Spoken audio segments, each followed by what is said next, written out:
The government unveiled a draft of new virus restriction guidelines. The four-tier system is simpler, more flexible, and allows greater freedom to businesses. Choi Won explains further.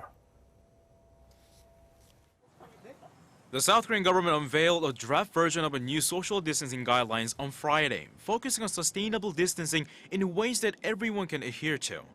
Under the current guidelines, there are 5 different levels, but the proposal would reduce that to 4. The level to be applied will be based on how many cases are confirmed every week per 100,000 people. Level 1 is for when there are fewer than 0.7 cases. Level 2 for more than 0.7 cases, and Level 3 more than 1.5 cases. Level 4, the strictest, is for when there are more than 3. If this system were applied today based on current case numbers, the country would be at the second level. The proposal also affects private gatherings, which are currently banned for groups of 5 or more.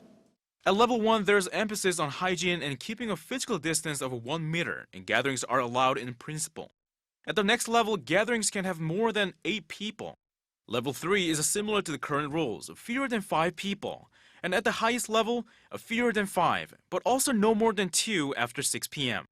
However, because of the current rise in cases, the government wants to be able to readjust the limit on business hours when necessary, back to 9 p.m. from the current 10 p.m.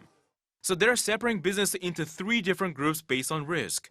Group 1 will be bars and clubs. Group 2 will include singing rooms, cafes, restaurants, and religious facilities. Other places that have customers or guests will go into Group 3, including theaters, weddings, funeral homes, and cram schools. This new system is still a work in progress, and a decision will be made after discussion with various organizations, starting with a public hearing on Friday afternoon. In the meantime, the government has announced new guidelines for visiting nursing hospitals nationwide. Starting next Tuesday, they'll be allowed to admit visitors to see patients who are terminally ill. But for safety, the visitor will have to provide a negative COVID test no more than 24 hours prior to the meeting and will need to wear protective gear while there.